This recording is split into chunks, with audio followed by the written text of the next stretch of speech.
Εδώ είμαστε λοιπόν. Υπέροχη Ωραία ταινία. Και αυτή να πάτε να τη δείτε, αν είναι μπορείτε. Πολύ και εμείς θα πάμε. Αν προλάβουμε να πάμε να τη δούμε. Ναι, γιατί θα πάμε και θερινά σινεμά εμείς πολύ. Έτσι, σινεμά γενικότερα. Λοιπόν, θα μείνουμε έτσι στον καλλιτεχνικό χώρο.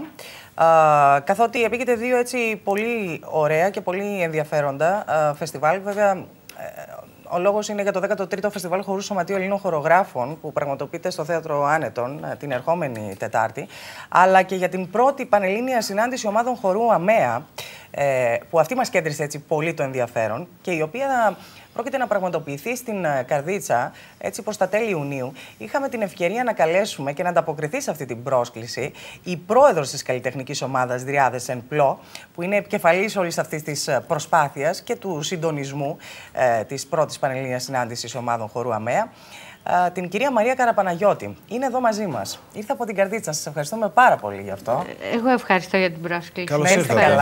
Καλώς ήρθατε, καλώς ορίσατε. Να είστε καλά. Και ευχαριστούμε που μας δίνετε την ευκαιρία να πούμε κάποια πράγματα για την ομάδα και για το έργο μας. Θέλουμε λοιπόν να μάθουμε τα πάντα για την την καλλιτεχνική ομάδα Δριάδες Εν Πλώ.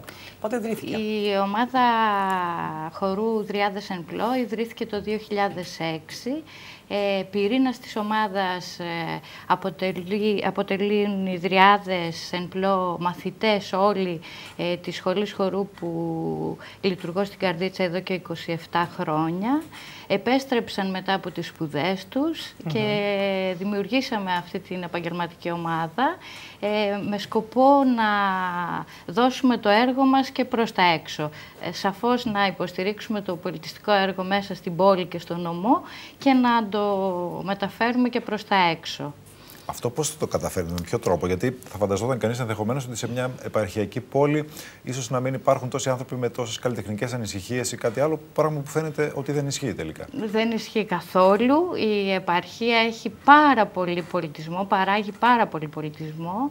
Η ομάδα Δριάδες Εν Πλώ έχουν κάνει πολιτιστικό κέντρο στην πόλη της Καρδίτσας.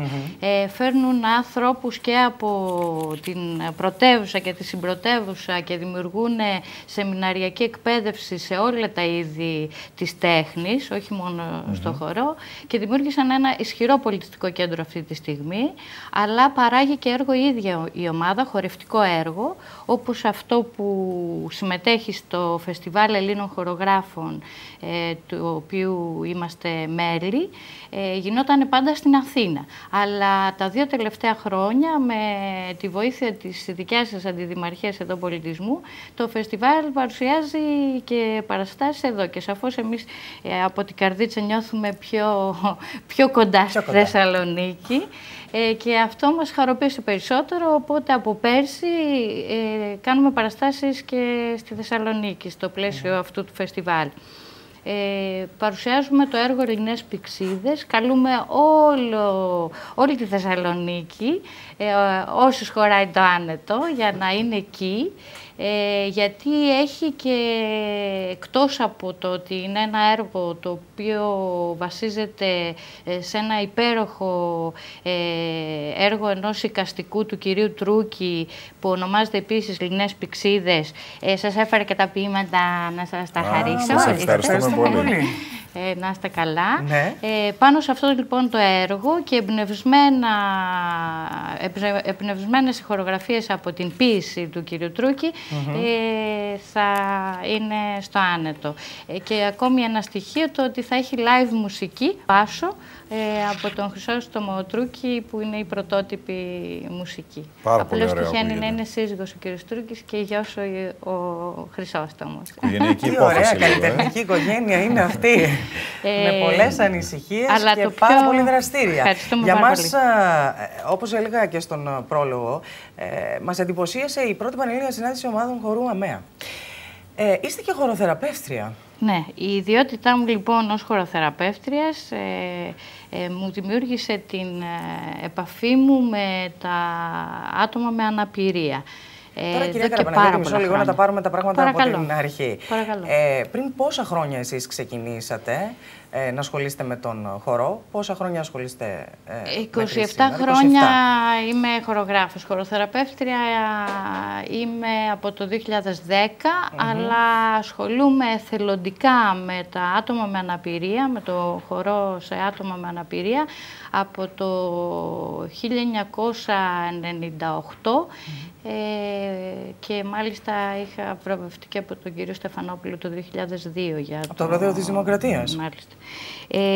Πέρα από εκεί όμως όλη αυτή η ενασχόληση με έκανε να πιστέψω πάρα πολύ σε αυτά τα άτομα, γιατί πιστεύω πολύ στη διαφορετικότητα των ατόμων. Εξάλλου όλοι μας είμαστε διαφορετικοί και αυτή η διαφορετικότητα πρέπει να φαίνεται στα έργα μου, τα χορευτικά και στα έργα όλων. Έτσι. Άρα η δραστηριότητα αυτή του χορού σαν έκφραση δεν μπορεί να αποκλειστεί από τα άτομα με αναπηρία. Αρκεί οι άνθρωποι που ασχολούνται με αυτό να μην τονίζουν έτσι, την αναπηρία. Η αναπηρία είναι μια διαφορετικότητα απλώς. Είναι ένα σώμα το οποίο μπορεί να εκφραστεί. Άρα, σαν χορογράφος, προσπαθώ να βρω τα όρια του ανθρώπου σαν σώμα και τα όρια τα οποία είναι άπειρα της ψυχής του και του συναισθήματός του. Και αυτό εκφράζει, έτσι, με όλο αυτό. Δημιουργήθηκαν λοιπόν οι πρώτες ομάδες και μάλιστα η πρώτη ομάδα δημιουργήθηκε εδώ στη Θεσσαλονίκη με τη συνεργασία μου με τον Άγιο Παντελεήμονα, το Ίδρυμα του Αγίου Παντελεήμονα, όπου η τότε διοικήτρια και νυν πρόεδρος της Μονάδας Κοινωνικής Φροντίδας Κεντρικής Μακεδονίας, η κυρία Καρασαβίδου,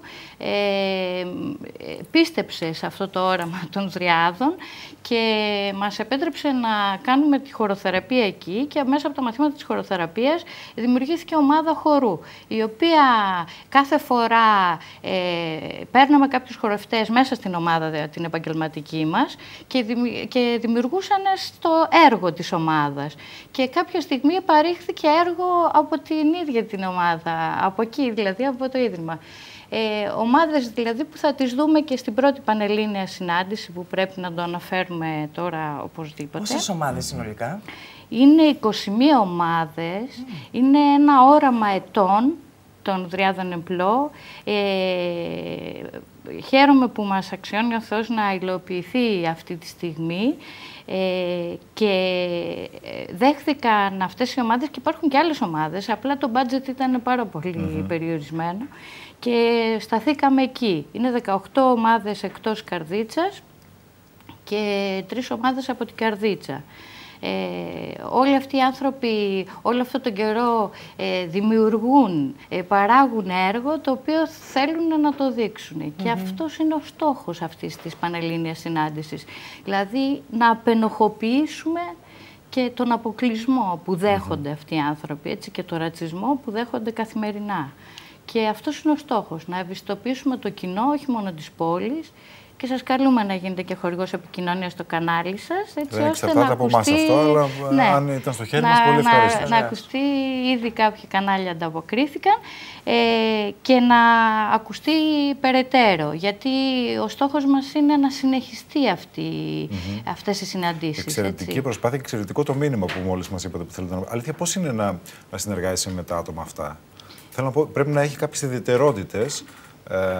Αλλά φαντάζομαι ότι κερδίζεις εσύ, ο οποίος ασχολείσαι με αυτό, κάποια πράγματα που όπως κερδίζουν και εκείνοι. Ακριβώς. Λοιπόν, είπατε λιγάκι τη λέξη ιδιαιτερότητα και θα μου επιτρέψετε να σας διορθώνω ότι η ιδιαιτερότητα υπάρχει σε όλους μας. Άρα, με μιας διώχνουμε την εικόνα της αναπηρίας και δουλεύουμε με το ανθρώπινο σώμα και αυτό που έχει να μας δώσει. Αυτός που πάει να δουλέψει με αυτούς τους ανθρώπους και αυτός που θέλει να τους δώσει ένα βήμα έκφρασης, σαφώς δέχεται ακριβώς αυτό που παράγουν. Και να σκεφτείτε ότι παράγουν πάρα πολύ. Υπάρχει πάρα πολύ συναίσθημα, το οποίο είναι και καθαρό, το original, το αυθεντικό, έτσι, το αυθεντικό συναίσθημα που θα βγει αυθόρμητα, και αυτό σαφώς είναι βασικά στοιχεία για να δημιουργήσει ένας χορογράφος σε μια ομάδα τέτοια. Δηλαδή είναι χαρά νιώθουν τρομερή αγάπη και χαρά που το κάνουν, αυτοί τη μεταδίδουν και εσύ με τη σειρά σου προσθέτεις στην ενέργειά σου για να μπορείς να τους Φυσικά, γιατί εκείνη τη στιγμή νιώθουν ότι κάνουν κάτι πολύ σπουδαίο. Είναι σπουδαίο. Είναι σπουδαίο και εντυπωσιακό, και αν δεν καταφέρετε, που δεν εξαρτάται από εσάς όπως είπατε, θα μπορούμε να σας στείλουμε κάποια πλάνα από τη συνάντηση για να μπορέσετε να τα δείξετε. 28 και 29 Ιουνίου είναι 28 στην Καρδίτσα. 29 Ιουνίου στην Καρδίτσα, από το πρωί έως το απόγευμα, συνεχείς παραστάσεις χορού. Κυρία Καραπαναγιώτη, πραγματικά χαρήκαμε πάρα πολύ που είσαστε σήμερα εδώ μαζί μας. Και σας ευχόμαστε πολύ. Καλή επιτυχία και καλή δύναμη σε αυτό το πολύ σπουδαίο έργο που κάνετε. Ευχαριστούμε πάρα πολύ και εγώ ευχαριστώ πολύ για την ευκαιρία που μου δώσατε. Να είστε καλά. Σε διάλειμμα πάμε τώρα και επανερχόμαστε.